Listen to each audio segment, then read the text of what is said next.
Let's see if the audio is working fine. Oh, there we go. Hey everybody, it's Odaiba here. Whoops.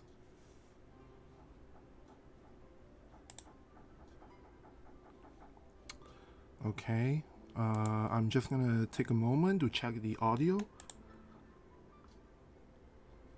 Hey, oh man, I don't know how to pronounce your nickname. I'll just call you Koth. I'm terrible at pronunciations. Hey Koth. Hello there, stay chilled. Okay. How is the audio balance? Oh, I guess I should turn my alerts off. Oh, looks like they're starting right on time. Oh, there's no sound.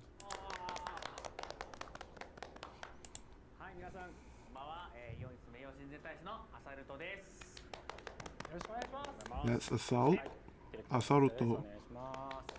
And the guy on the right is Fujita, director Fujita from Gumi. And the guy in the middle is Nakai-san, operations producer for World of Visions. Okay, great. Good to know that the audio sounds good.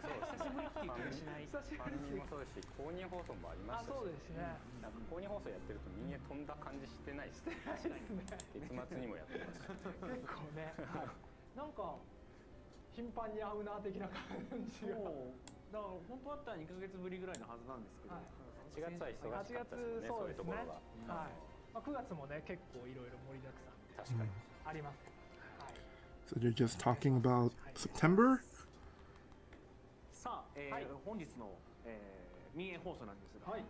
A bit of a cold start to things. Oh, my neighbors are still drilling. Hopefully you guys can't hear that.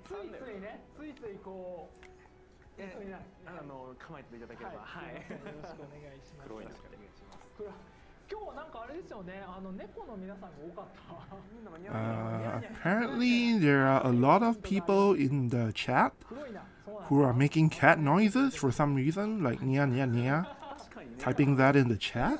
I'm not sure what's up with that.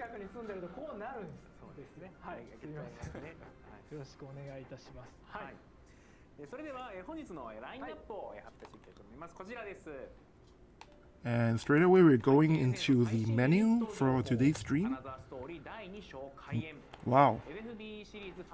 So they're gonna start by talking about the new unit information, followed by another story part 2. And then the third thing is the recent FFBE Series Fan Festa events that they've been holding in Japan. So they're gonna share some of the stuff they talked about over there, and then finally we get some esports matches.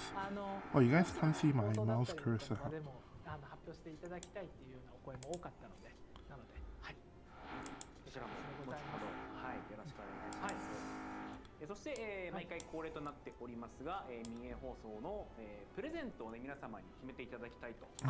And as usual at the beginning of the stream, they're gonna do, or rather they're going to, I think, have us vote on the set of presents that all the JP players want out of this stream.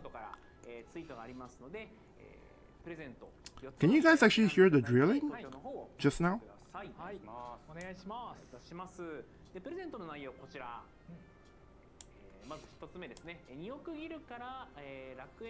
So this is pack 1 of the 4 packs that we get to vote for. I actually don't really look into what is in each pack. But I think there's just very slight differences. This one is has unit shards and a bunch of stuff for leveling your awakening your units.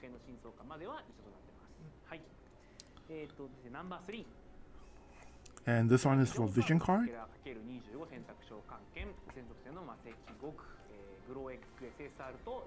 Hey Mac Rain, hey Ray. Oh. Oh, you guys can't see my mouse cursor, can you? Hammer pack.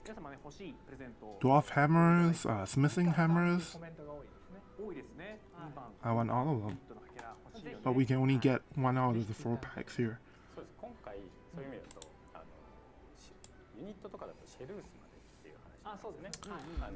For the unit pack, or rather the shots that are included in the unit pack for the presents, if we were to choose that, the shots that we can select up to is all the way up to, what's her name, Sheris? The well-endowed archer, I think she's wind element. Stage shield. Yes, it was hearable for a second, but not annoying. Okay, that's good to know, because they're supposed to stop an hour ago. So what's happening is my whole apartment block, they're actually doing renovations for all of the apartments here, so yeah, I've had to endure the drilling for, you know, long hours every day for a while now.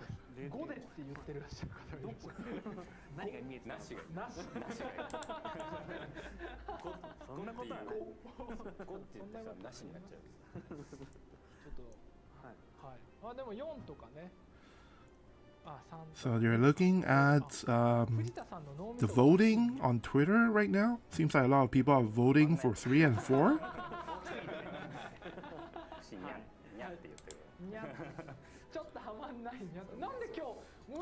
I'm gonna adjust the audio a little bit. Hope it's not too loud.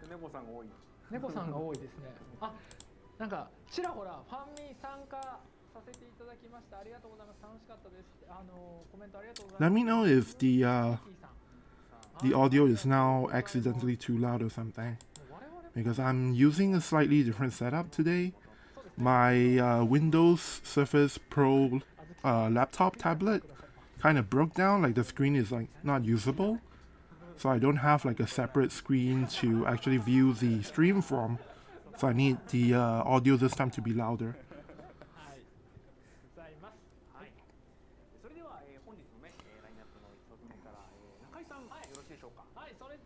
Okay, good to know the audio balance is good. So, yeah, it's been a bit of a cold start, but they're finally going to get into it. The new unit, here's the trailer.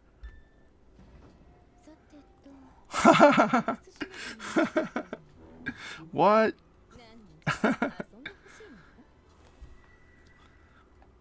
I guess...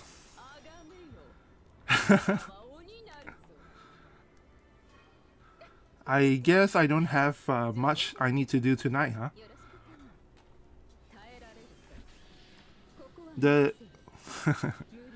Well, the good news here is that we're gonna get Japanese Ibarra voiceovers in global version pretty soon because of this.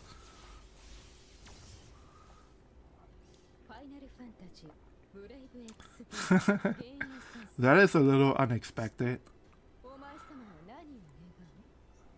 But listen to the voice. Ibarra's Japanese voice is so good. Oh, I wonder if this means they'll bring over the Ibarra vision card as well. Cost 100. Oh yeah. Yeah, it's definitely a possibility that they might buff Ibarra for JP version. Wei Cheng says, time to relax, Odaiba. Thank you, yeah. Indeed, I can take a bit of a breather this time. Then espresso. Make yourself a drink, Odaiba. Take the next 20 minutes off. Well, so the main job, I think that's the correct reading. They just said it's called Onionna, which is demoness. I suppose it's a direct translation, pretty much. And they're talking about how the unit, you know, came out in global about half a year ago. And then when it first came out, when it was first announced for global in Japan, there was quite a bit of commotion. Like, a lot of people reacted to it. So they're gonna talk about the character a little bit. She's called Ibarra. She comes from a different continent, separate from Adelard.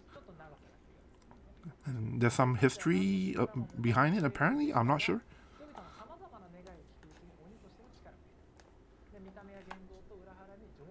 Elena had some buffs upon release for JP. Yeah, indeed she did.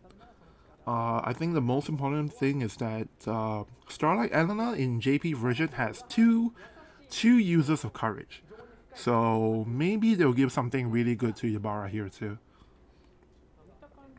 If you think about it, like when Ibarra came out in Global, it was at a time when the meta, the units in the meta were a little bit weaker.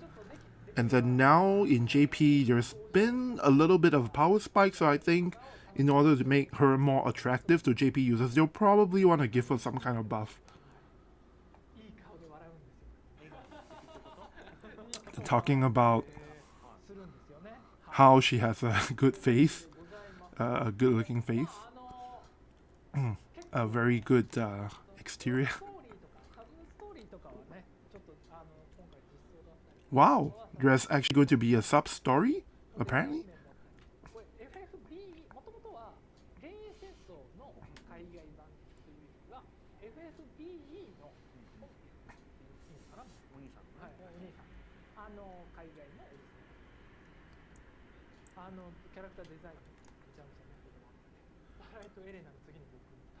So, as you guys know, Ibarra was a unit conceived by the global side, and so they were quite particular about the look of the character, even back during the FFBE days.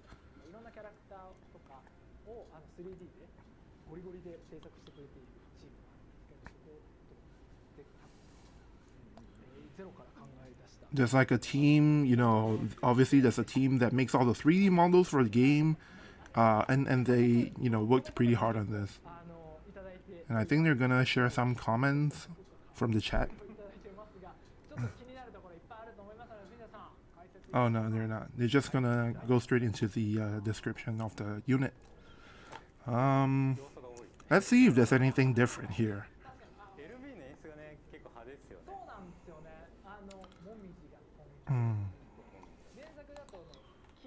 I'm actually not too...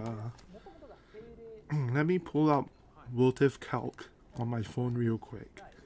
I don't remember a lot of... I'm pretty sure the details of the limit bursts are the same, but... just gonna double check it.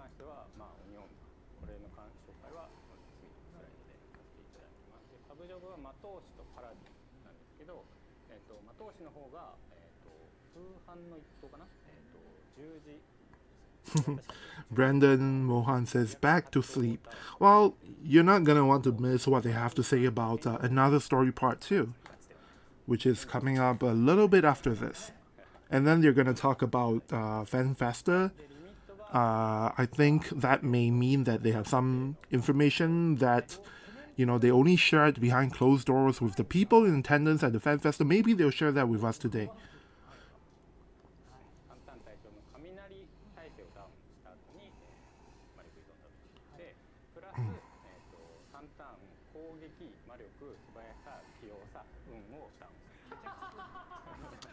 Did the limit, the Ibarra's limit burst debuff so much?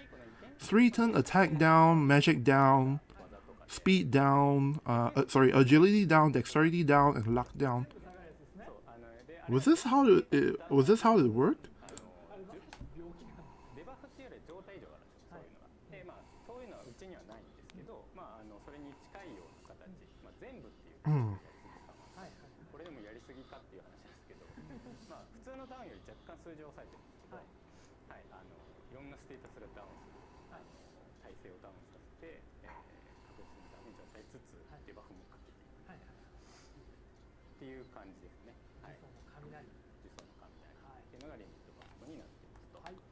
Oh, okay.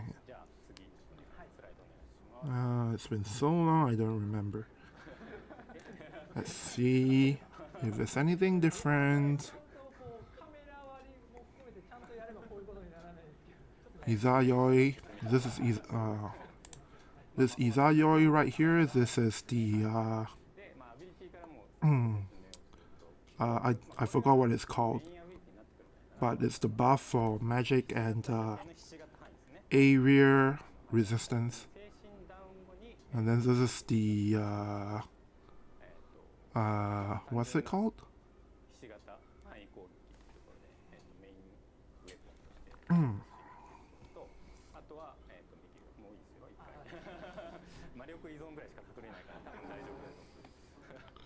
Main job skills.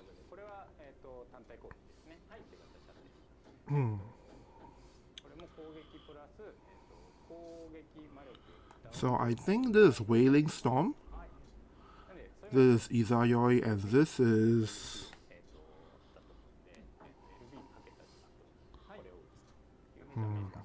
Spiritual Possession. Oh, thank you. Thank you, cause bottom left is Wailing Storm indeed. And Ray reminded us that's why anyone Ibarra targets with an LB is practically dead weight after that. Indeed. I love it when you can just like one-shot Ceres using Ibarra. I've been doing that a lot in Arena this week. Because you know, a lot of people put Ceres and 2 win units.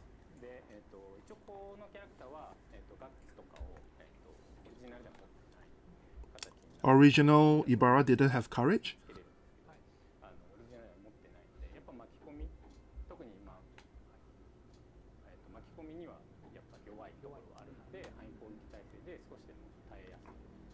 Oh.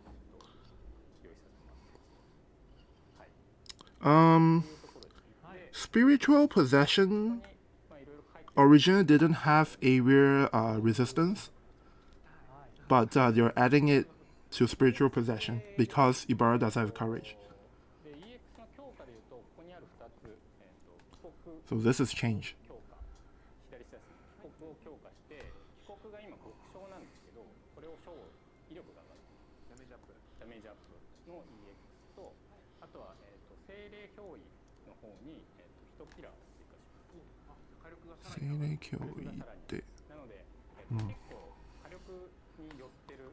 Oh.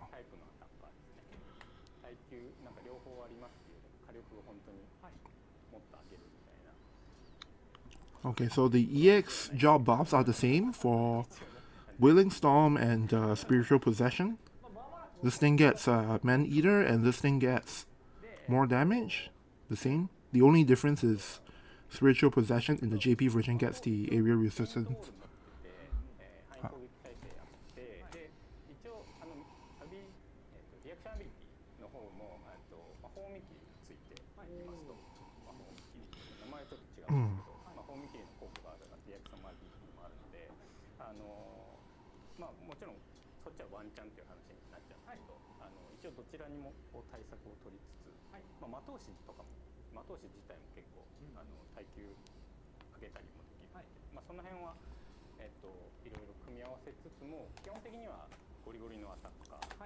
And it sounds like the reaction ability, the magic reflex ability, and Saintly Wall, those things are the same as in the global version. They're gonna take some questions from the chat. People are concerned about the zombie mask TMR because there are people who don't have it.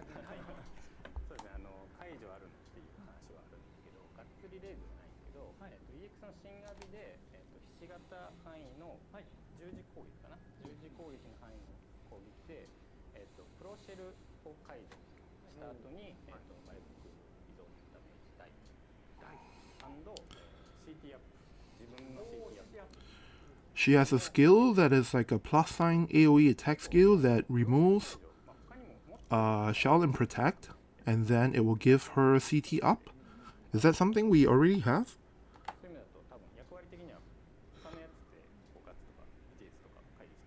Oh yeah, I think so.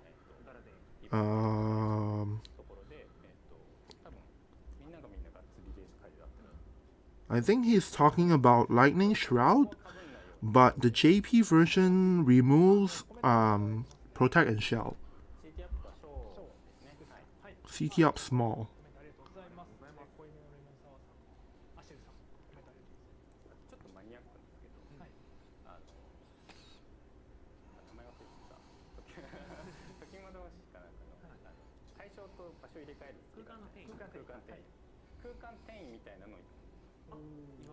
She has a skill that allows her to swap positions with a unit.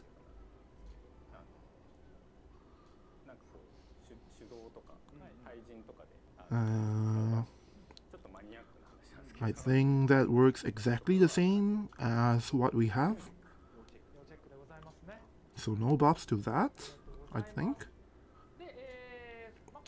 Yes, Lightning Shroud. So Lightning Shroud in our version, global version, doesn't remove Protect or Shell, but in JP it will.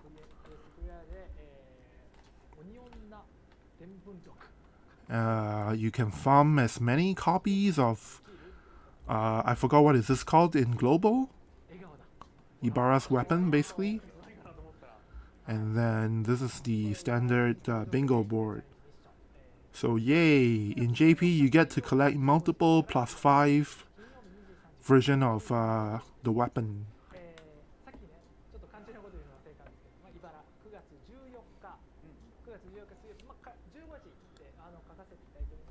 Oh shit, she's lightning, right? Wait a minute, so if I have Summer Helena, do I still pull for Ibarra?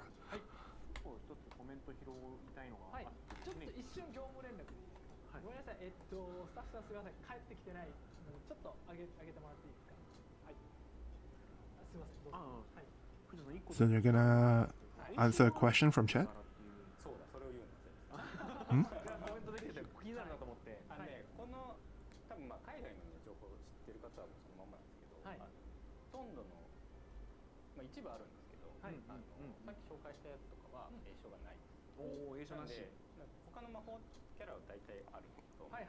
Oh, whether there's casting time or not.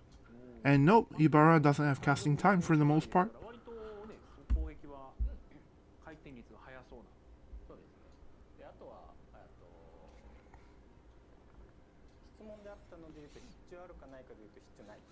Guaranteed heat, no guaranteed heat, which is I think the same as global.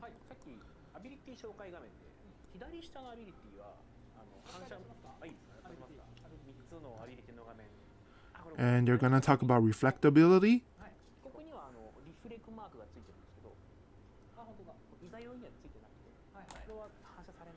So they're gonna confirm what we pretty much know about Ibarra, which is that Izayoi is not reflectable. And that is the same as it has been for global.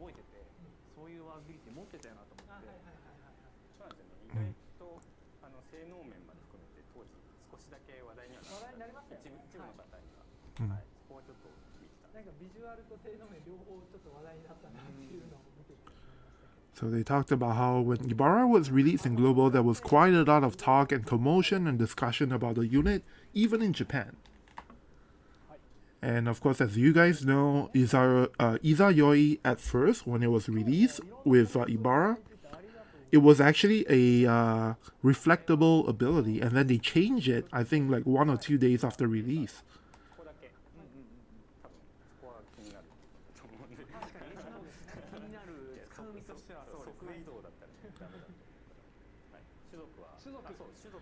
You're gonna ask about the race demon, as you guys know, so Man-Eater doesn't work. Right now in JP, there are quite a few units that Man-Eater doesn't work on now. So there's 2B and IS. There is Zoma from the Dragon Quest Tag collaboration, and then now there's Ibarra. Oh, the other Dragon Quest Tag character. Actually, all of the Dragon Quest Tag collab characters, they don't, I mean, Man-Eater doesn't work on them. So Slime and I forgot the fire unit, what is his name? They both also do not take damage from Man-Eater.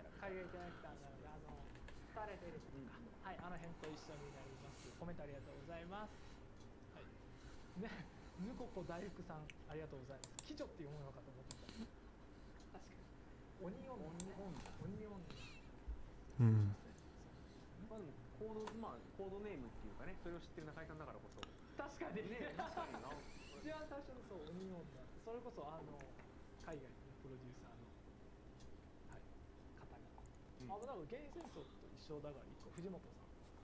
So they're talking about Hiroki now? Hiroki was the one who sort of came up with like the concept for Ibarra and how he wanted it to be like a demoness. So we all have Hiroki to thank for Ibarra. By the way, Hiroki's surname is Fujimoto. So in JP they call him Fujimoto. Fujimoto-san.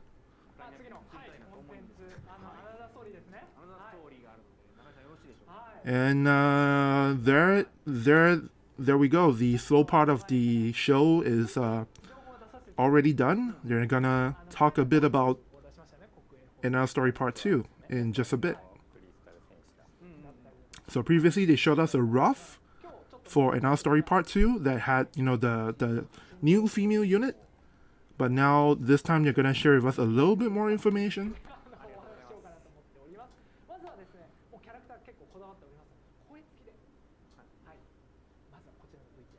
Wow, they have a trailer for us.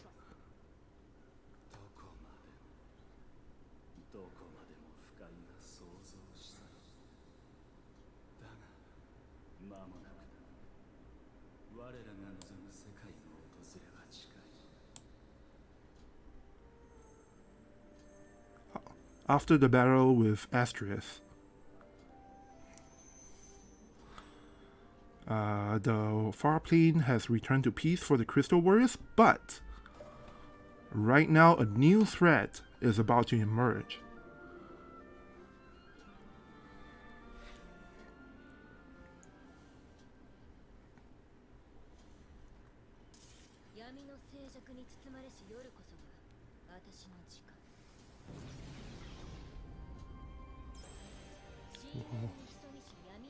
Rough. Berene.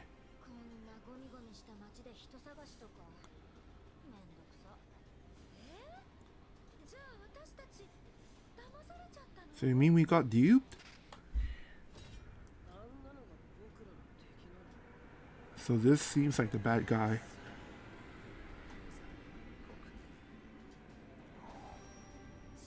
Then, in front of the new threat, the Crystal Warriors gather.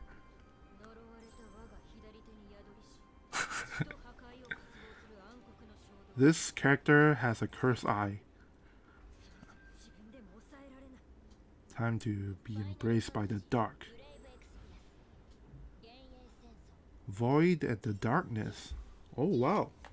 Starting next week.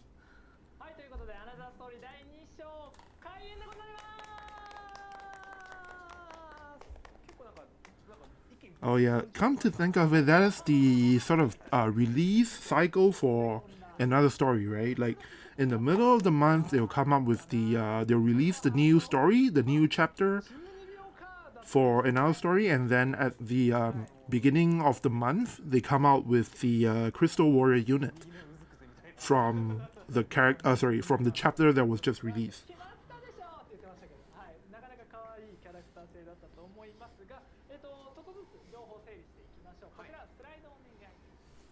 So we're gonna talk about it slide by slide.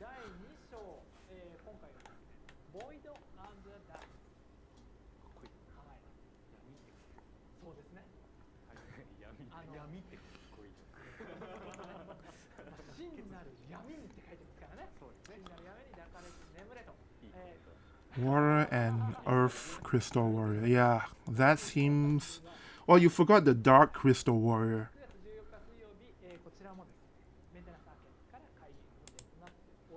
Dark Crystal Warrior Ice and... Oh, Water and the Earth, yeah.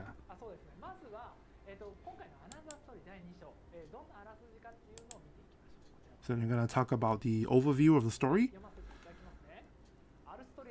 After this, the battle with Astrius, well, looks like the far plane went back to peace mode with the Crystal Warriors, and then now a new threat has emerged, and it has something to do with the emotions from the human world, the black void, and it's the power that Astrius once used to corrupt the core crystals. So the truth behind this dark void power and how it works with these disciples of the void from various other worlds. So that's the new threat that has emerged that the Crystal Warriors have to now rise against. I think Nakai-san just said she's the Dark Crystal Warrior.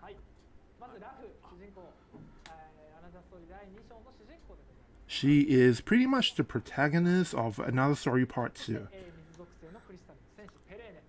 Perene, Water Crystal Warrior, and Rurugia is the Earth Crystal Warrior.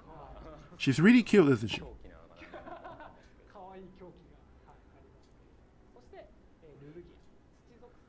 Rurugia is the Earth Crystal Warrior.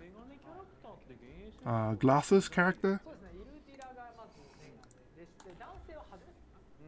I don't know if you guys can tell from the illust, but this is a guy. Yeah, pretty much, I think, from the units that are already released, I think Rurugia is the first guy unit who wear glasses, I think. That's what Nakai-san just said. So they're gonna talk about Ruff, the protagonist of part 2. Dark Crystal Warrior. She has pretty good capabilities, but a bit of a depressive kind of character. Like she always feels like a fallen angel that kind of character. And it's not that she's forgotten her duties as a Crystal Warrior, but she hates troublesome stuff, and she's always running away from the will of the crystal, or is it will of the light? I forgot, like, you know, that thing that beckons the Crystal Warriors.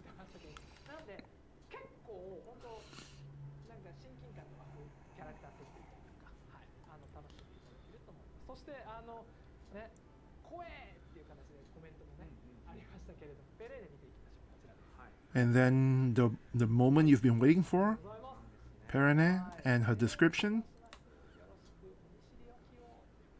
She's a very polite character.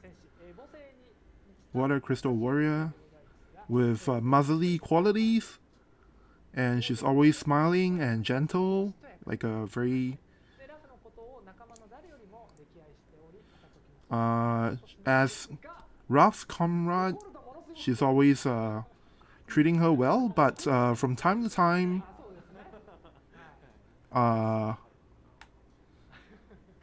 she has to be away from Ruff, and then from time to time, when she gets angry, it can get really scary.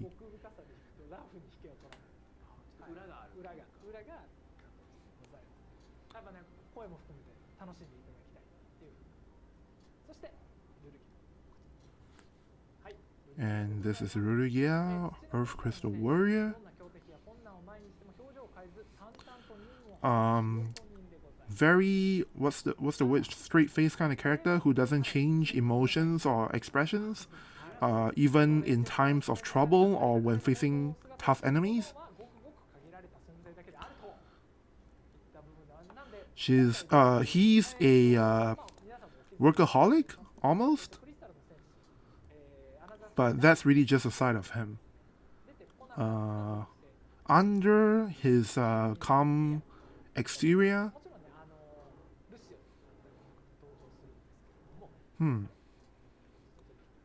like under his calm exterior for the people who know him, he is sometimes quite a how should I translate it? Quite a peculiar character, I guess.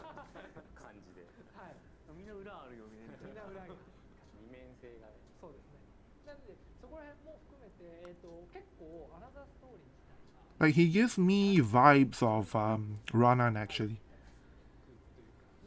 Oh yeah, I'm just reading in chat now. Ray said Asterisk is not a crystal word. He's just a vision of the previous light word. Yeah, indeed. So yeah, Asterisk was never a crystal warrior. So that's why there is actually a water crystal warrior to begin with. And also, from what we understand from the NL story series, crystal warriors kind of come and go, right? So after one is gone, and then we get another crystal warrior somewhere. And these are the bad guys. They are not gonna tell us their names yet, except for this person over here who's called Viga. Miga. And they carry, or rather they're carrying these huge scythes, which Nakai-san just sort of emphasized.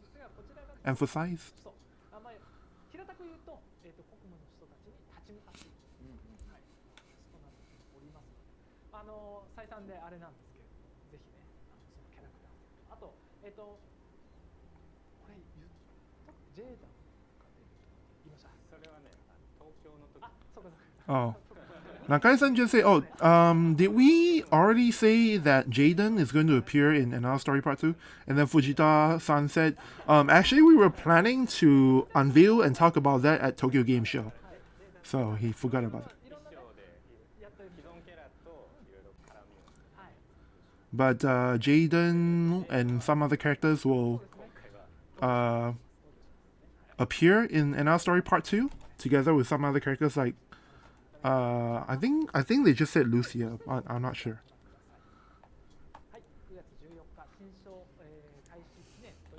So campaigns along with the release of Now Story Part 2 for people who still want to farm Part 1, 3x drops. Not that it's important. And I don't know if we had this before, but there's gonna be in our story challenge missions, bingo board basically. I think this is probably a new set.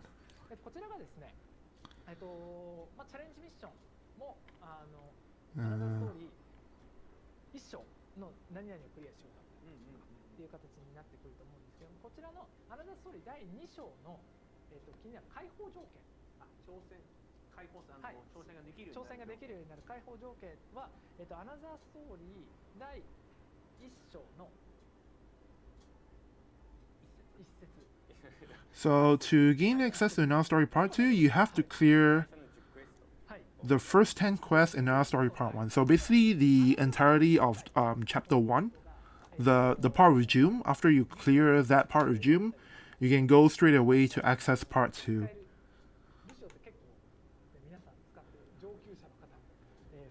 And Nakai-san is talking about how Lucio is a unit that a lot of players have used quite a lot. It's a very useful unit. So the reason they made the NR Story Part 2 condition based on it only gets unlocked after you clear the gym missions is because they want people to get Lucio. And also they didn't wanna they want people to know who the hell Asterisk is. Because a lot of people who are starting now probably don't know.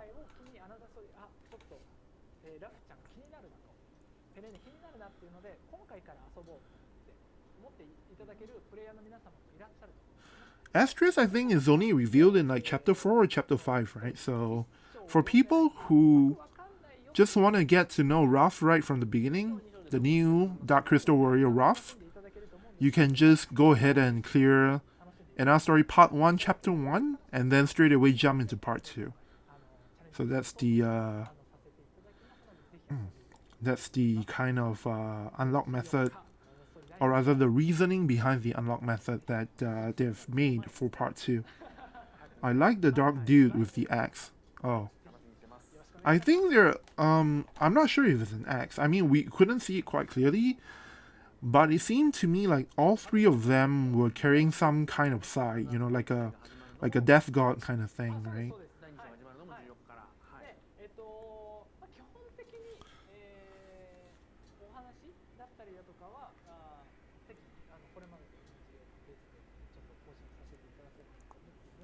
一部いろいろこうプレイ状況とかを見ながらで、調整する可能性もあるので、一旦つどつどお知らせで、They might make some adjustments to part one, in terms of the play, like the missions and difficulty, stuff like that.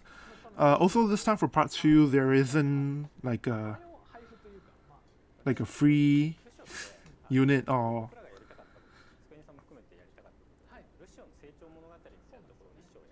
So part one, we had Lucio, and they gave out the stuff for Lucio because they wanted to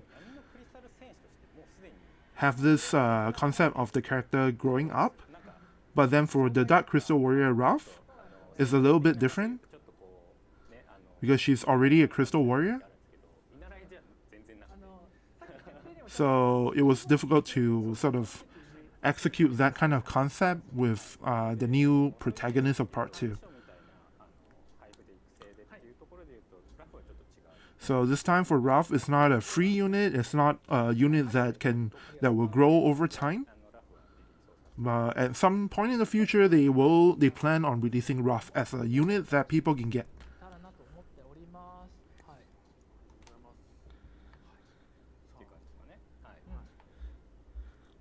Ray said, "I'm confused if Dark Warrior is wielding an axe, a mace, or a spear of some sort." Yeah, I didn't get a good look at that too.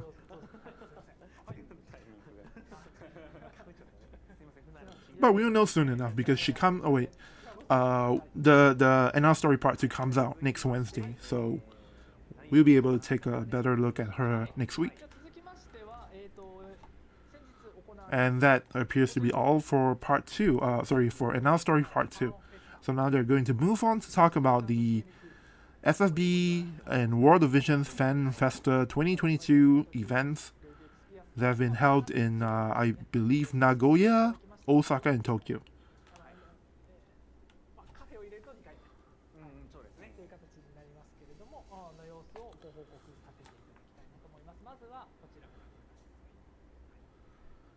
Oh, so this is more like a event report, sort of. So they started in August 6th with the Nagoya leg of the trip, of the series. And then this is Osaka. As you guys can see, it's about 100 people each time.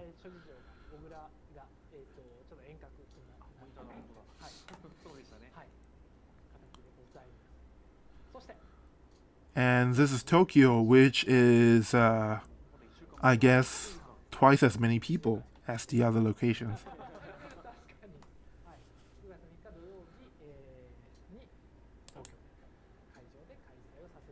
Stafu said, "I like the idea of Lucio's release and acquisition. I hope they look into similar releases later." Yeah, definitely.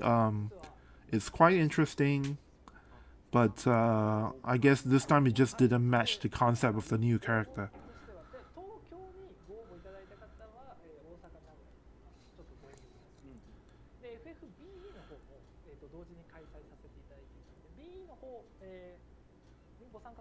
So, for the Fan Festa fan meetings, they basically asked the people applying for slots, if they're going to the Tokyo one, then please don't go to the Osaka or Nagoya one.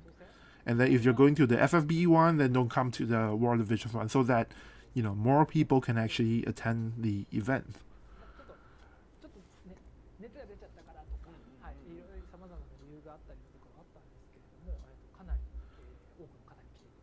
And even though it was difficult, everyone here has to sort of get a slot from the lottery.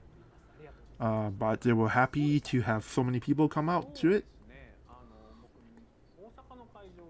And this guy here, though, Saruto, you went to all three of them because he's one of the, I guess, the presenters.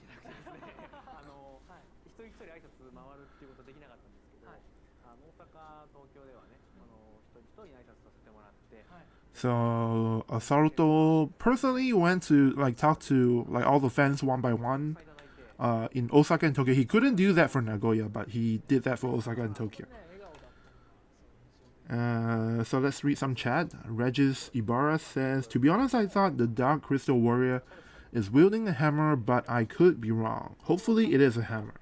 Would be nice to have a new type of weapon in the game. Hammers? Are hammers not in the game already? Because, yeah, come to think of it.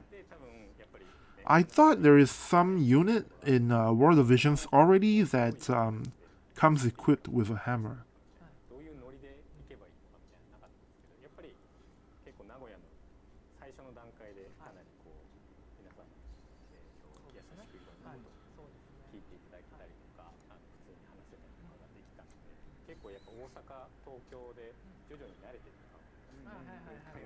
So apparently for the Fan Festa events, they at the beginning with the Nagoya event, a lot of people were kind of not used to like what they were supposed to do at such an event, and even Fujita-san and the people organizing didn't really like it felt a little bit weird, but they sort of warm up to the idea of the event when they got to the Osaka and Tokyo legs, and they were able to, as a result, they were able to talk to more people. And Hirono-san was, in all of the Fan Festa events, and they actually greeted, like, I saw a lot of pictures of people just taking photos with, Fujita-san, with Hirono-san, everybody, and posting them on Twitter. So they actually talked to all the attendees on a one-on-one basis, although as a result of that, the talking time was really short. What Strain said, would hammer not be a mace? Mace is like a magic kind of weapon, right? But a hammer is more of a striking physical attacker weapon. So I wouldn't consider hammer and mace to be part of the same thing. I wouldn't even put them in the same category. That's the funny thing though. I thought there is some character in World of Visions already that has a hammer, but I guess I could be wrong.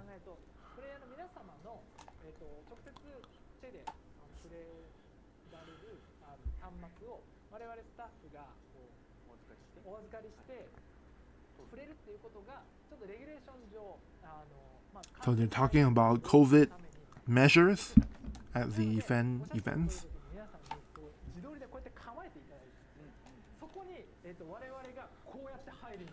Regis Ibarra says, I noticed that maces are mostly wielded by magic users like Ildira or the OG Mashiri. When I say hammer, I mean the type of hammer wielded by Sync from Final Fantasy Type 0. Yeah, that is my concept of what, a hammer wielder is as well. So basically like a physical attacker, right? And then with like a giant hammer kind of thing. And yeah, it's like you swing like a giant hammer around, that kind of thing. Or maybe it could be like a handheld small hammer. And then I think there are some characters who attack with like dual battle hammers, that sort of thing. But, oh really? Ray says, no, maces are originally physical attacker weapons? Is that how it is? I always thought mace is like a mage kind of weapon. Yumbo asks, did they show the new character? Yes, the new character for next week is Ibarra. And then there are some upgrades for Ibarra for the Japan version. And then they also showed off Another Story Part 2, the characters that will be featured in the story for Another Story Part 2, but we haven't been told which units are coming out yet. Probably all of them are coming out as units in the future. But for now, we were introduced to the characters in Another Story Part 2. So they're talking about some poll and survey stuff that they did at the Fan Festa events. And I think they're gonna show us some of the feedback or the results they've gathered from these surveys. First is favorite character or unit. And in Nagoya, it was first place was Grasada, second place was El Shirel, and third place is Victoria, Saria, Ramada, and Little Lila. And then Osaka, at the Osaka Fan Festival, first place was Frederica. And second place was Mashiri. And third place was a tie between Adelard, Vinera, Cardia, which is, I think, Gracela's sister, Kilfei, Gracela, Jaden, Helena, and Mont. And then in Tokyo, Tokyo's quite simple. First place was Jaden, followed by Gracela, Little Lila, and Helena. 性の面も含めてっていうところはありましたね。結構やっぱ使われてる特性とかありつつ、世界観もありつつっていうところだったんで、まあそうですね。マシュリーは珍しい。やっぱ個人的にはやっぱ東京の J 団っていうところが特徴的かな。They felt that Mashiri is kind of rare to see in the popularity polls. I mean, high up in the popularity polls. And then Jaden also is a bit of a interesting point for them. They feel like it's really impressive that Jaden got first place for the Tokyo Fan Festa.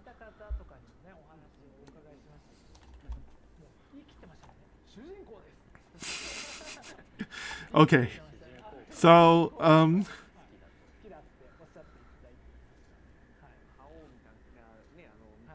at the end of part 2, something happens, and then I guess maybe I shouldn't say it, but they basically talked about how at the end of part 2, that something happens to a character, and the way they're saying it is like, you know, it's probably not a very final fate for that character, so don't worry about it. And then Adelard is sort of interesting point for them as well, especially in Osaka and Nagoya.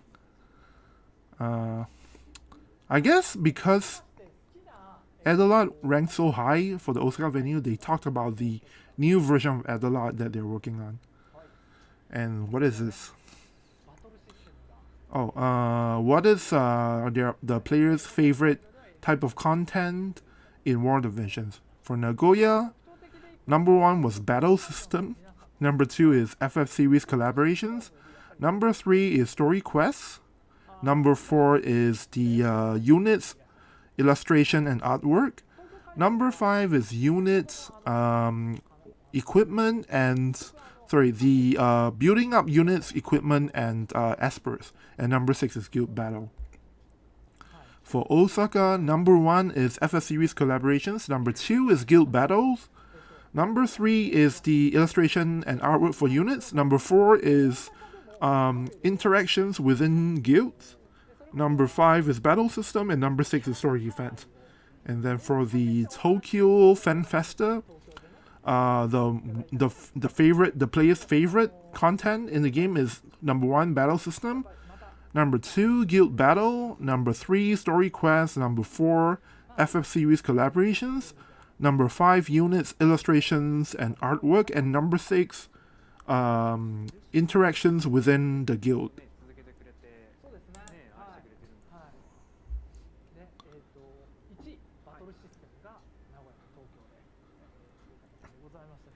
So, battle system being voted for number 1 for Nagoya and Tokyo. That's something that Fuji-san should be quite happy to hear, right? And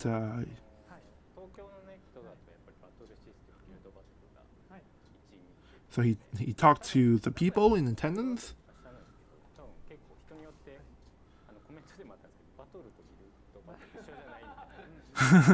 Some people are like, wait, if you're talking about battle system and guild battle, aren't they pretty much the same thing? And you're talking about, well, they separated it because they see it as 2 different things. Like, the battle system is kind of like the more technical aspect, and then the guild battle is like kind of like the format on which you use these mechanics. So things like AI and all that falls under battle system. Adjustments to AI and all that. So Fuji-san is glad that people voted battle system as something that they liked a lot, that they enjoy a lot in World of Visions.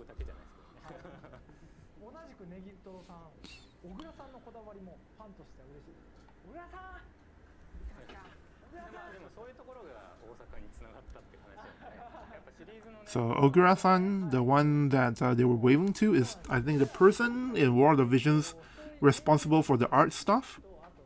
So obviously that is an aspect of the game that a lot of people are quite happy with, pleased with.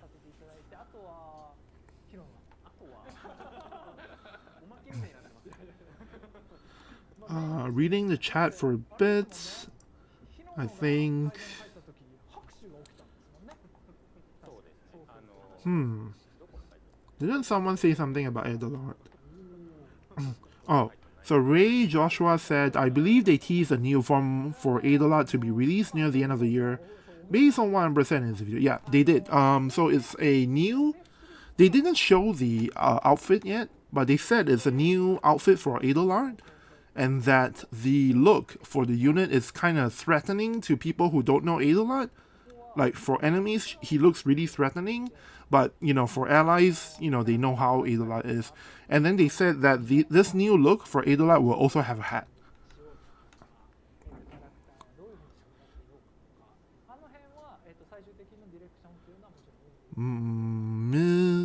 Ms. said, Marjorie on the 2-vote poll must be some troll joke. Yeah, I don't know. I think in general Marjorie is not that popular, so I'm quite surprised that she came in quite high in the popularity poll for at least one of the Fan Festa events. But you have to look at it at these events, right? It's only for like 100 or 200 people, so the sample size is really quite small. So just a few people. I believe they didn't show how many people voted for each, but actually for the Tokyo one, they showed someone's actually said that they actually revealed that there's, for Jaden being number 1, only 7 people voted for him, and then for number 2 and number 3 it's like 6 votes and 5 votes. So we're talking about very, very small scale here. And they're gonna talk about some of the information that they shared during the Fan Festa. At the Nagoya event, they first talked about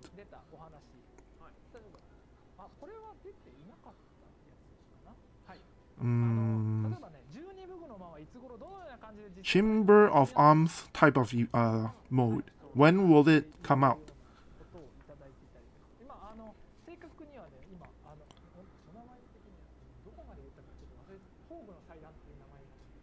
Oh, gonna find that. So the Chamber of Arms style content, I think it's called, I think I translated it as Altar of Arms. But they'll probably change it to something else. But anyway, that new mode where you can get like legendary equipment from past Final Fantasy games, that PvE mode,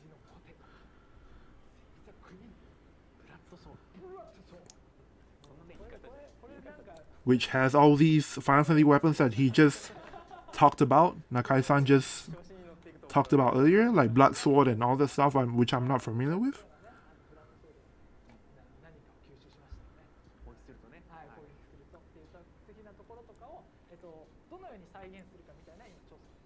Right now, you're sort of adjusting the look and feel of the weapons.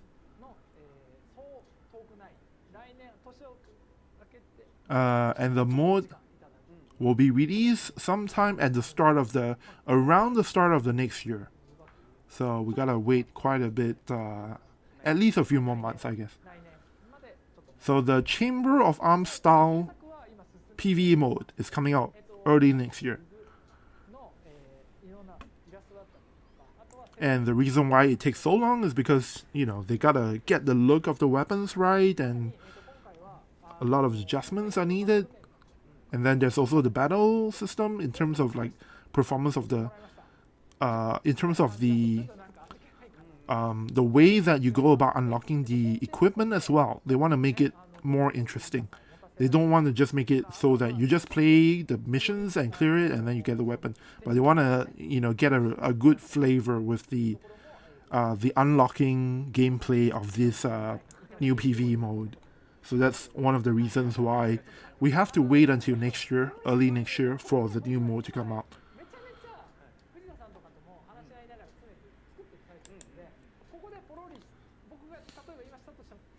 が調整で変わる可能性があるので、はい、誤解が生まれる可能性はあるんですけど、多分言いたいことがあるんですよ。 So Fujita-san said that there's actually stuff he wants to talk about right now on the new mode, 言いたいこととしても but he's been told not to say.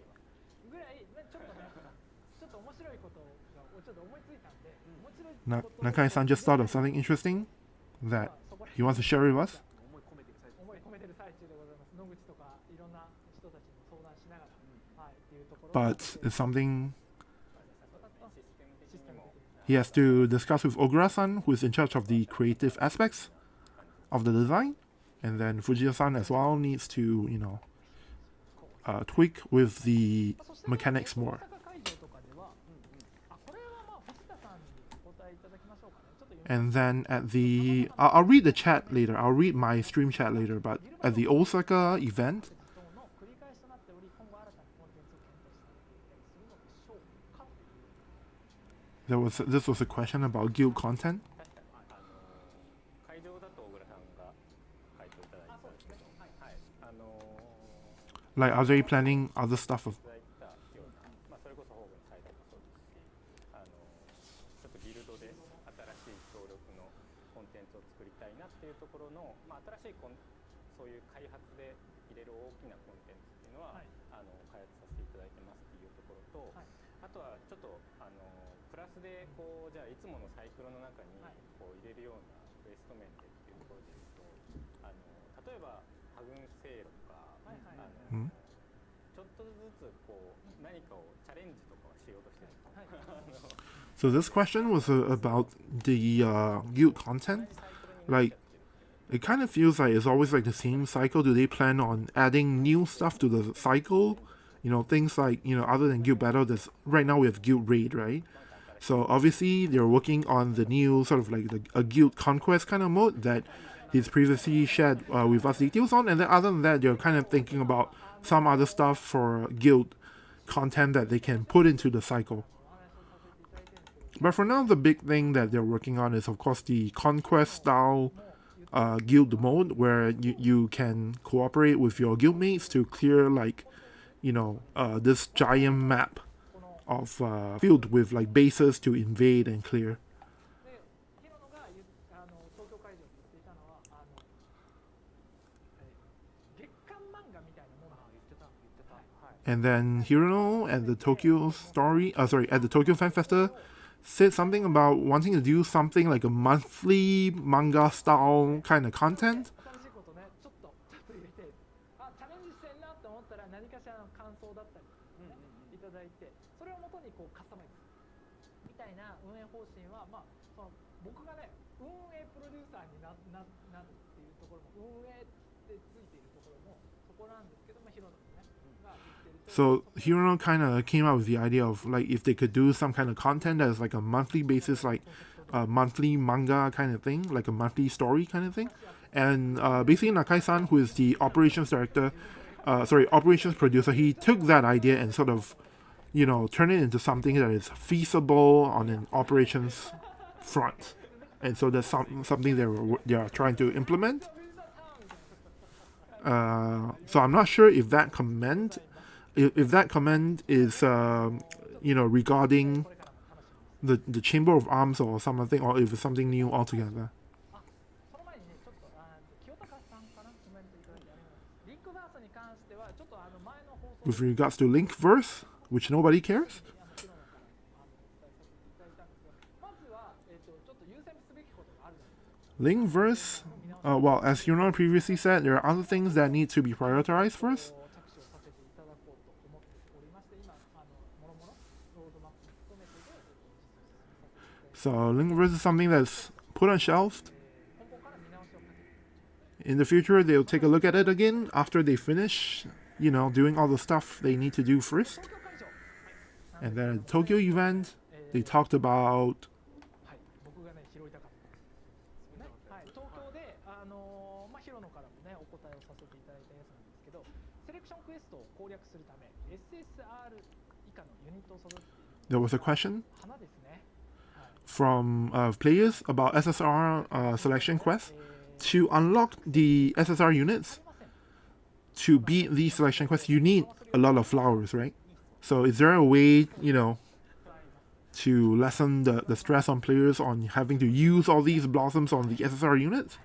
こういったこととかもね、バスバスいただいてってことなんですけれども、どうしましょうね。じゃあSo Nakai-san is looking at Fujita-san, asking him, see if he has something to say on this. And Fujita-san is like, oh, okay, so you're just throwing the ball to me. まあちょっとね会場でもお話をさ And Fujita-san said he talked about this at the venue as well. In 1年前のことが一 1 year ago, 番ですけど、まあやっぱり定期的にこう入手手段の見直しみたいなところは 1 year ago they revised the conditions from which you can get free blossoms. まあ特に花とか、まあ育成素材系はもう一回何かをやろうかなと So まあタイミング的には次周年 at the next anniversary in November, they will be doing a revision again on blossoms to make them easier to get. そういうところはちょっと考えていきたいので、その辺はちょっともう少しお待ちください。 So please wait a little bit longer, but they'll definitely do a revision on the conditions to get blossoms. And he didn't say it here, but at the venue he also said awakening prisms as well. So those two things, around November timing, they will take a look at it, see how they're gonna make it easier for us to get them.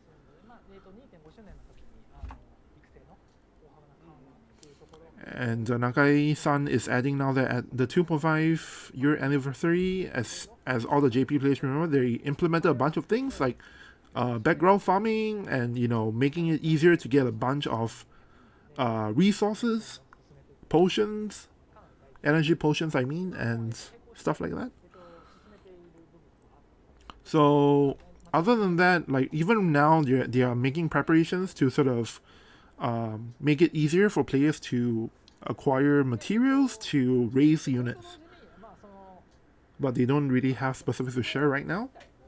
難易度とかを適宜ずっとカスタマイズし続けますっていう話をさせていただいた So they're looking at the materials, making it easier to get materials, but they're also looking at the difficulty of clearing stuff to get those things, and also they want to look at the customization of things. まあずっとね見直しをかけ続けていける。はい。 It's something that as they go along, they'll from time to time revise, take a look and revise and see what they can change for the better. ばっかりになっていったらなんかちょっと面白みがなくなっていったりだとかっていうところもあるので、そこら辺もね今プランニングというか。 So their planning is going to be something that they are going to try and make fun for players to acquire and play. いろいろ考えていく最中であるので、また決まり次第。 So at this point, they have nothing to share because there's a lot of things up in the air. But once they have more concrete details, they'll share with us in a future broadcast. まあズバッとね、花と覚醒期限が足らないとそういう質問ですよね。いうお話もいただいていたので。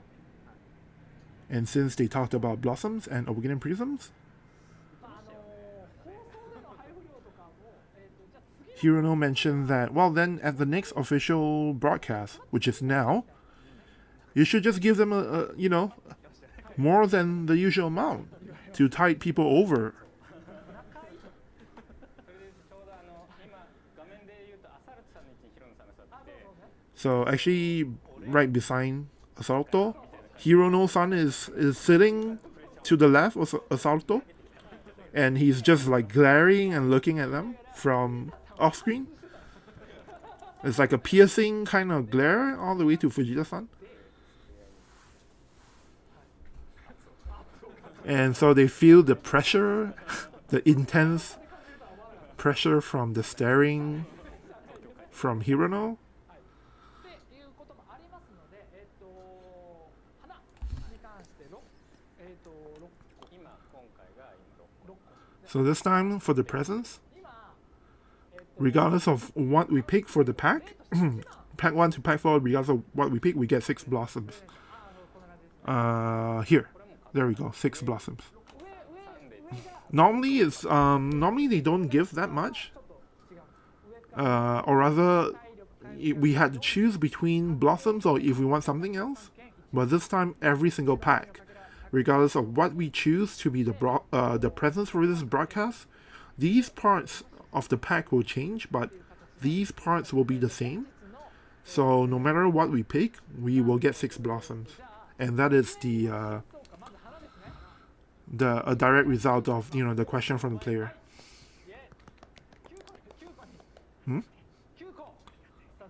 Oh, you're gonna change it to 9.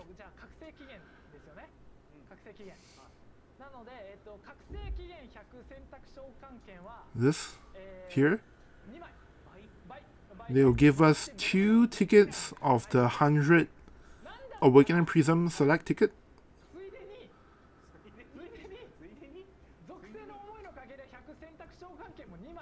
And well, since they're giving us 2 of these, they'll give us 2 of these as well. This is the element, what's it called? Fragment thought fragments, elemental thought fragments.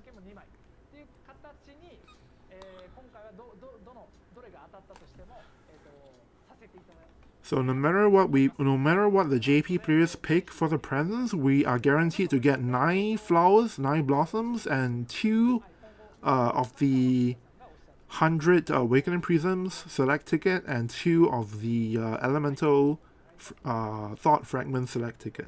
Which, if you ask me, is actually still kind of quite stingy, but like if you look at it from JP point of view, in that they're super stingy to begin with, this is actually quite I don't know, acceptable, I suppose. Bruno says, I feel like prisms are so hard to come by. I have over 60 blossoms, but can't EX any more units because I lack the prisms. Yeah, you and me both. I definitely feel that the Awakening Prisms is like one of the big bottle caps. The reason for that is because if you realize, when you do your dailies and clear them, you actually get elemental thought fragments, but you don't get prisms. So you have to go get prisms from somewhere else, right? And that is why we have elemental thought prisms more than elemental fragment of thought more so than the Awakening Prisms. So what I've been doing is just using my guild medals and my friend medals to get prisms, Awakening Prisms that I need.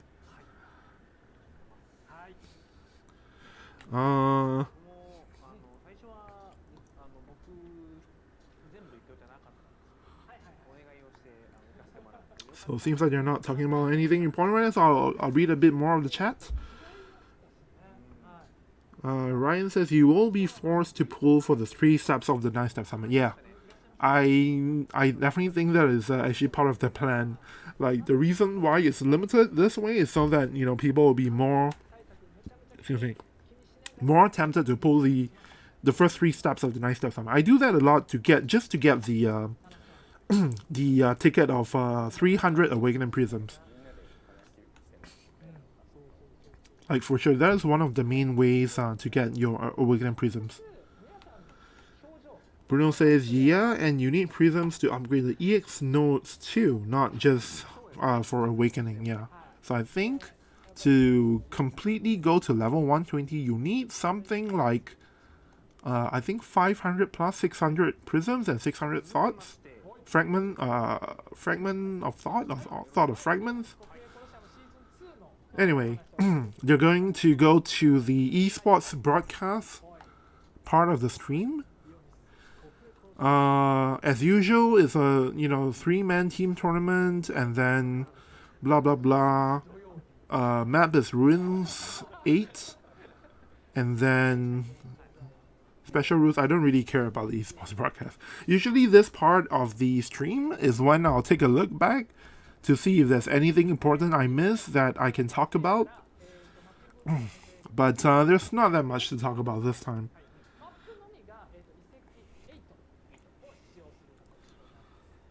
So I'll just read more of the stream chat.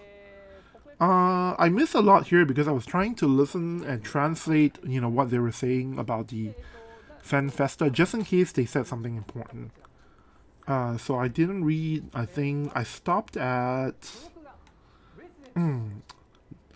the discussion. Okay, you know what? Before that, I'll just quickly cover the rules here. So For the match number 1, wizard units get elemental resistance for all elements plus 20 and initial AP plus 30. That is the map effect for this map. And then the fight number 1, the concept is for piercing and strike. So all the other elements, they have like, for missile and magic, there's like resistance 80, and then slash resistance 50. And then the second match, the concept is missile and magic, so similarly, they have different resistance for the other weapon types. And then the final match between the teams is a healer and healing ability and status effects kind of match. That's the concept behind the third match. And for that, they give healing ability up plus 50, reaction block 100, and then all the all the status effects, poison, frostbite, blind, sleep, and doom, and stun, resistance minus 50, which means that these status effects all are a lot more easier to land. So I guess if they're going to show us the third match for the esports broadcast, maybe somebody actually managed to land a doom on their opponent, even though it's kind of unlikely. But I guess we'll find out in a bit. Let me read the latest stream chat first. Let's see. So, RoboTaku says, yes, if you're an active player in an active guild and friend bundles are good resources of those mats, indeed. And then Ryan said, right now I don't want to pull for the Earth Mastery. Because you don't have enough resources, or because you don't have a very well-rounded Earth team. I'm kind of curious about that. RoboTaku says, also the monthly selection quest adds up. Yeah, that definitely adds up. I think for monthly selection quests, we get 100 Awakening Prisms and 50 Thought Fragments per element, right? But the thing is, for myself, I'm so lazy to clear selection quests. Every month I only do it for the light and dark selection quests, because those are the only 2 elements I've actually cleared selection quest 10. So every month I'm missing out on a bunch of prisms and awakening prisms and fragment thoughts for 6 of the elements. But I'm gonna try and get it cleared this month. Or at least that's what I tell myself every month.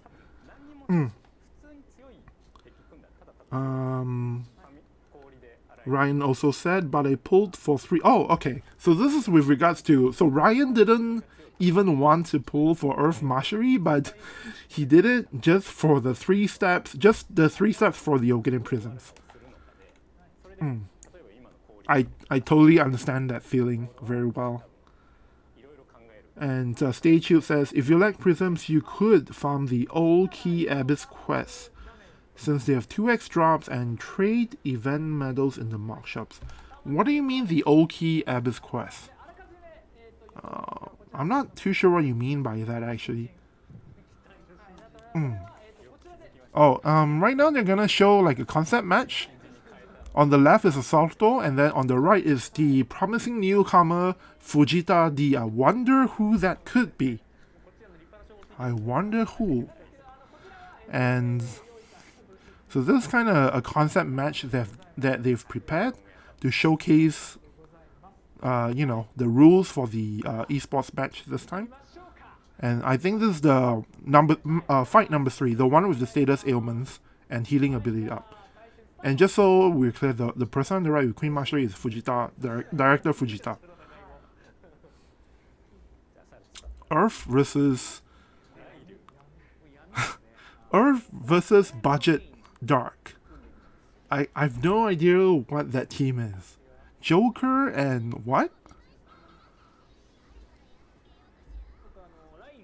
What? Ryu? Why? Why Ryu? Is he gonna show us some secret tech?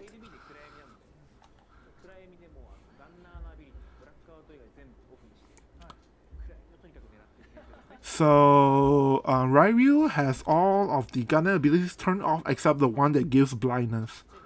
まあ治癒力って言ってやっぱり一番最初に思いつくのはどれほどだった So I guess it's going for the dodge strategy. で治癒力でどれほどパワーアップさせるっていう僕がキトンを使いました 厚切りトマトさんコメントありがとうございます。こっちが And there you go. Blindness on Ketone. ね、まあ、闇の好きなの闇推しなんで、はい。 And Asoluto built this team because he is a student of the dark. He likes the dark element, and so he feels that it's very apt for him to go with a dark blind team for this concept match. But 8500 so Ryu, all he's doing is attacking with blackout to cast blind. And Fujita director just remember, he thinks he forgot to set the initial starting positions, so he's at a bit of a disadvantage. こうなっちゃって闇のねこの範囲が強いですから。 Joker's AOE attack, I forgot what it's called. I think sparkling something. ああ、誰がそうだ。ちょっと待って固まってるって。 And then that thing that Ryu did extends their range by 1. And Queen Mashiri comes in for the kill with their limit burst. Regains a bunch of health.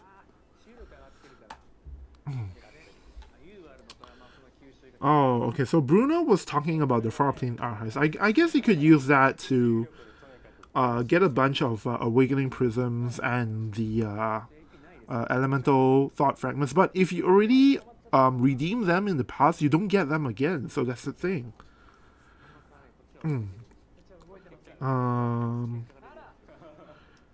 Stay Shield says they have 2x drops at the moment. Farm event medals and trade them for prisms. So this concept match ended up being a fail because of some bug, some error. They are not able to complete the match. Fujita is, I think, or maybe the connection was not very good. But, so that was the spectator mode getting disconnected, right? But they actually finished the match and Fujita's son said that he lost the match. So Sawata-san won, but of course, it's not very good to show that, with the spectator client not being able to finish the match. Bruno says, I wish they would drop Awakening Prisms and Elemental Fragment, Thought Fragments from Alchris Chambers or some other stuff that we already farmed daily. Yeah, that would be a great idea, really. Classic spectator mode. That's happened quite a few times there, from not just on the War of Divisions global streams, but also I think RNJ encounters that like from time to time, probably.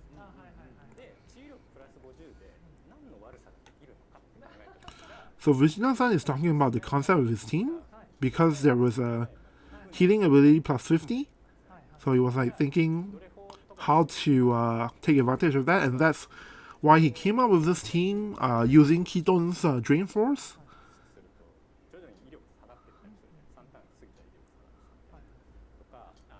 And then doing things like and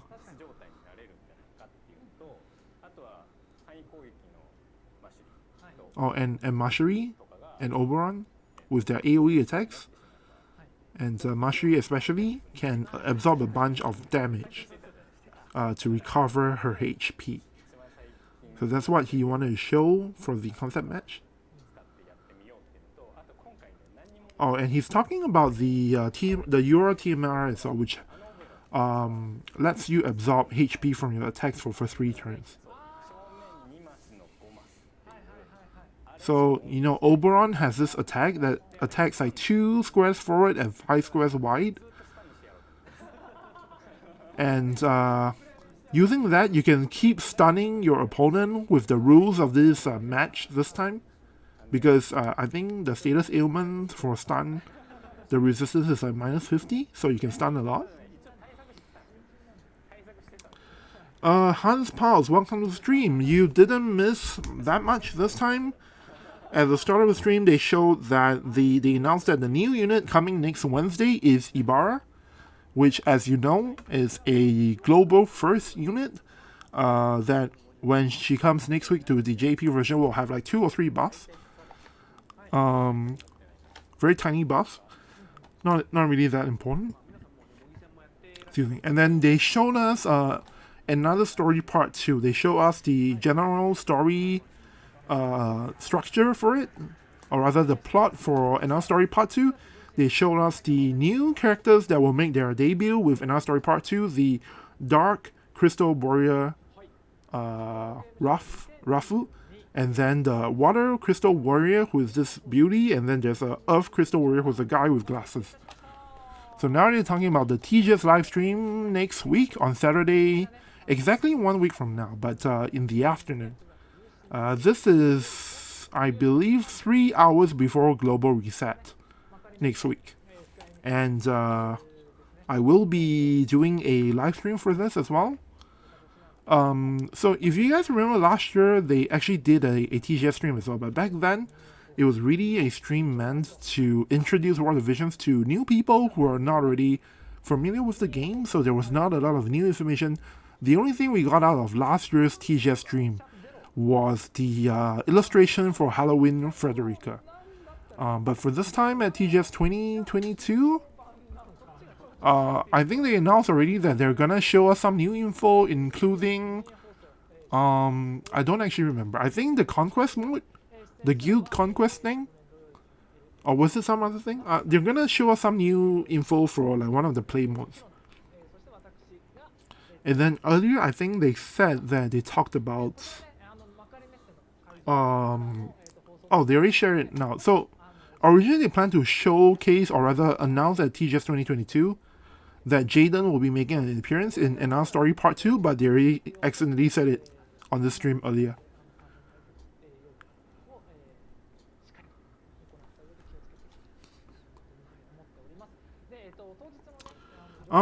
Wonder what GL will get for Halloween if JP is getting Ibarra. Ibarra is not the Halloween unit.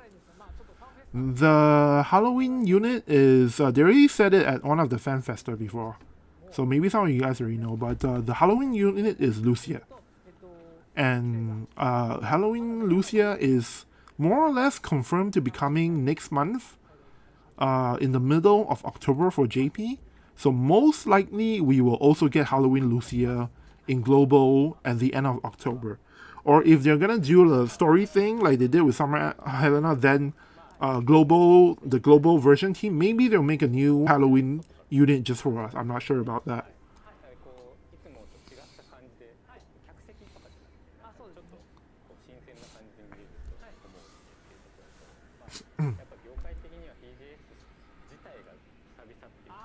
So you're talking about the TGS stream, and this time they actually can have like a live audience in front of their booth as they're doing this broadcast, which is something that, you know, companies in Japan hasn't been able to do for the last, I think, 2 years now? 2 or 3 years, maybe? 2020, 2021. Okay, so it's last 2 years.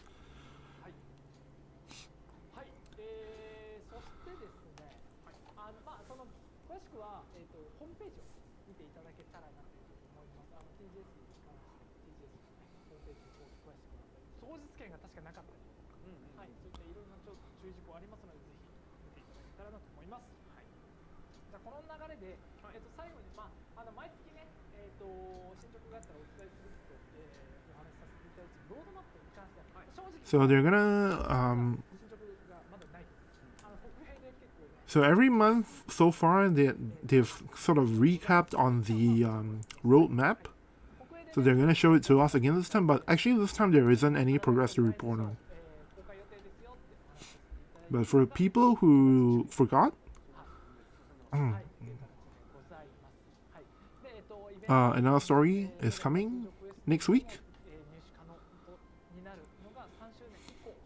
And then the event medals being able to be gotten from normal quest that's been moved to after the 3rd anniversary. The Altar of Arms, so the Chamber of Arms style gameplay mode, they said earlier will come early next year, sometime after the start of the year. TGS でも、はい、Mm. TGS では、はい、新しいこともちらっとお話しすることが、いくつかはある。At the TGS live stream, there are quite a few things that they can share いくつかあります。いくつか。on the live stream next week. So we'll find out what those things are next week. With regards to the roadmap and you know, upcoming units and stuff, I guess. Oh, Hans Paul thought that Ibarra is for Halloween. That actually makes a lot of sense, right? Ibarra actually sounds like a great unit for Halloween, but yeah. But no, she's the unit for next week, for mid-September, and Halloween is in October. So that's a completely different unit altogether. I'm actually surprised they didn't show us the illustration for Halloween Lucia, because they already showed it to some people at the Osaka Fan Festa. 思います。はい、まさか新ユニットの藤井隆TGS 藤田さんが会場に来れないとミュート化されるかな。だったらいるでしょみたいな。だったらその性能誰が中井さん、今立さんが説明してくれる。そうですね。最新ユニットだけではない。 Next week at the TGS livestream, there will be no new information on new units. ちょっとだけさせていただきます。あとまあやっぱり TGS いろんなゲームの紹介があるっていう感じなので、But it's basically, ご紹介が主だった。 well, it's basically a live stream that's meant to, of course, to showcase the game and introduce, you know, the game to more people. But on top of that, they are bringing some new information. So things like game modes and stuff that they're working on, but not new units. 皆様あっての、今最終調整しているところがある。それが TGS で発表できるかな、できないかな、いやできるかなみたいな。はい、それは最終的なところがございます。よろしくお願いいたします。はい。さあというわけで、ちょっと過ぎちゃいましたね。ごめんなさいね、今日も。皆さんギルバト楽しんでください。 So this is pretty much the end of the stream. It's been 30 minutes since the start of Guild Battle in Japan. So usually they end the stream right about here. So now they're just going to talk about closing thoughts for each of the people in attendance. 終えてっていう感じでなんかちょっとこう気分が違うというか。そうなんかこう今回質問ここでも答えさせてもらったのも、中井さんと放送の内容を相談するときにやっぱここでも答えたいんですけどみたいな話もあって、まあやるべきですよねっていうところで答えさせてもらって、でやっぱそういうところが一番反響が大きいんだなっていうのも今回のコメントとかでもよく分かったので、やっぱりそういう機会を増やすのが大事なんだなってすごい思いました。 So Fujiya-san is talking about the well, because there was a lot of going back through the Fan Festa, the experience, and then because of the experience at the Fan Festa, and you know, they realized that hey, it's a good thing for them to talk more to the players and get more direct feedback from them, and so he's able to feel that for this broadcast as well. Because if you notice, throughout the broadcast, they actually picked up on a few questions here and there from people in the chat. So they, because of the Fan Festa, they realized that actually it's a really good idea to, you know, explore new things and, you know, think about what the player interaction taught them was that there's really a lot of things that maybe sometimes they didn't think about. That because of these interactions that he's able to, you know, realize that, hey, you know, there are things that they haven't thought about that people care about.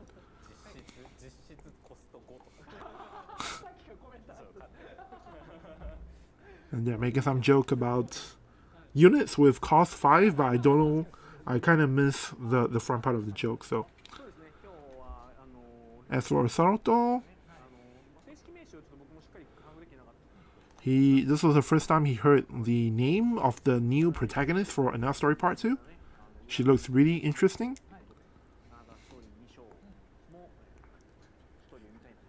And he can't wait to read Another Story Part 2.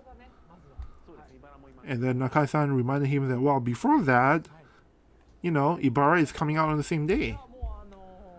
So don't get too excited about Another Story Part 2 and forget about Ibarra, guys.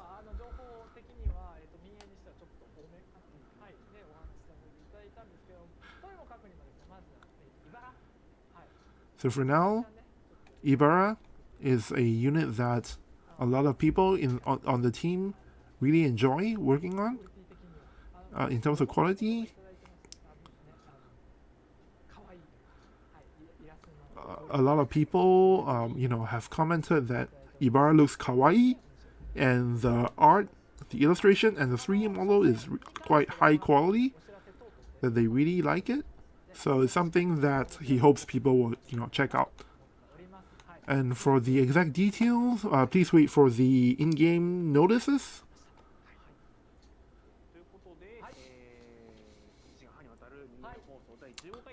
And with that, they are ending the stream.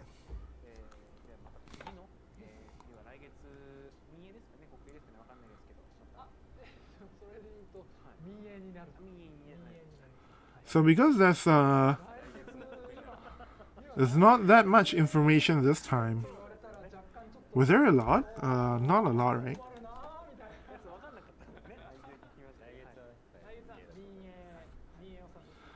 Next month in October, there is going to be another community stream, another mini stream, which is what you're doing right now. So I think next month, about this time, they will have another broadcast to introduce to us the new unit, which will probably be the Halloween unit.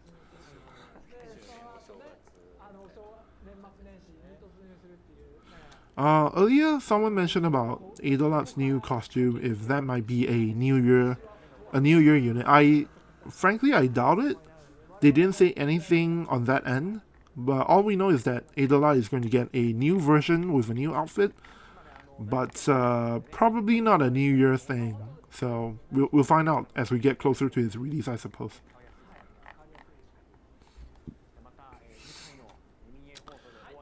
Halloween Odua would be awesome, especially since they have her unit art in the VC already.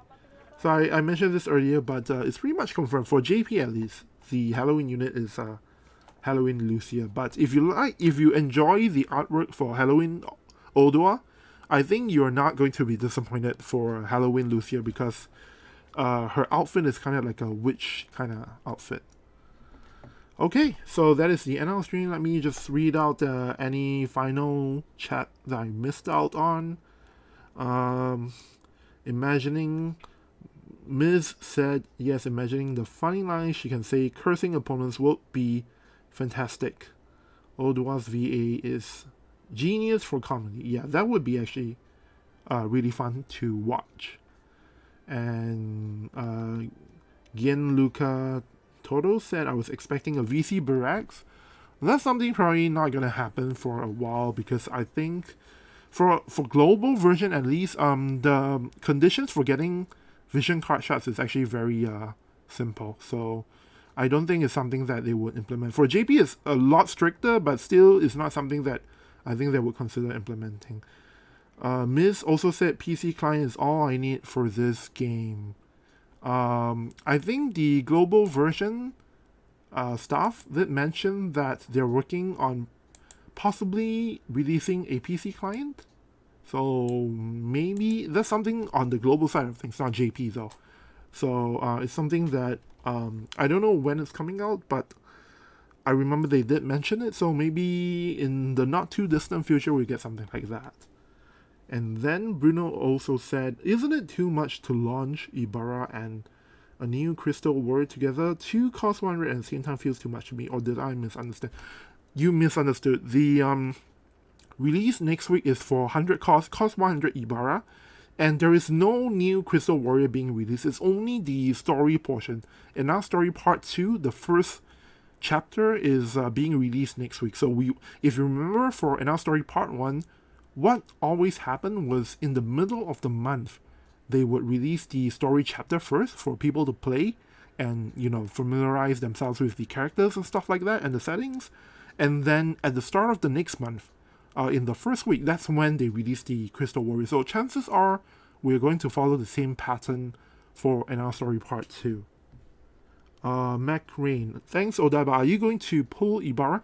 I haven't decided on that. I only have about 12,000 free viz on my JP account at the moment, and I do have a fully stacked level 120 Summer Helena with Dark Ramu. So I actually don't know at this point, because I never really thought about, well, if I have Summer Helena and I have Ranan at level 120, then do I need Ibarra? I'm not too sure about that yet. But most likely no, because I'm kind of expecting them to come up with crazier things that we can pull for next month or the month after that. So most likely I'm not going to pull for Ibarra, especially since the upgrades that they talked about for Ibarra are actually not that significant. It's, I think, 2 things I remember. One thing is Spiritual Possession gets area resistance. That's the buff that increases her magic and stuff like that. To make her slightly tankier, they give that buff area resistance as well. And then the other thing is the level 25 EX job skill. The thing that gives her like CT recovery. That move can now remove, protect, and shell. And for me, it kind of feels like that's kind of not enough for Ibarra to be that relevant in the JP meta. So I'll take a wait and see approach and see what people do with Ibarra first. And if they feel like, if the JP players, especially the top players, feel like, Ibarra is kind of necessary for the meta lightning composition, then I might pull her. Ryan says cloud farming is preferable than PC client. Cloud farming is probably coming really soon, like sometime after 2.5 anniversary, if I remember correctly. I don't remember the exact date, but it should be coming to global very, very soon, within the next 1 or 2 months for sure. Staffu says thank you for the live translation stream, so thank you for taking the time to watch the stream with me as well. Hans Paul says, is the Halloween Lucia artwork viewable somewhere? No, they only showed it behind closed doors to the people in attendance for the Osaka Fan Festa fan meeting event.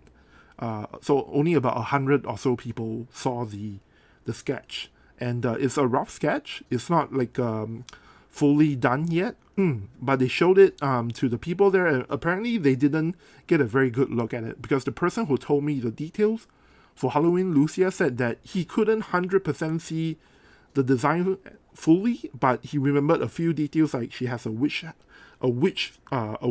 hat, and she kind of resembles, like the feeling, the atmosphere kind of resembles Mona from Genshin Impact. And then Hans Pauls asks, is Summer Helena worth pulling? Aiming for her when she comes to GL. To be honest, Summer Helena is really, really underwhelming.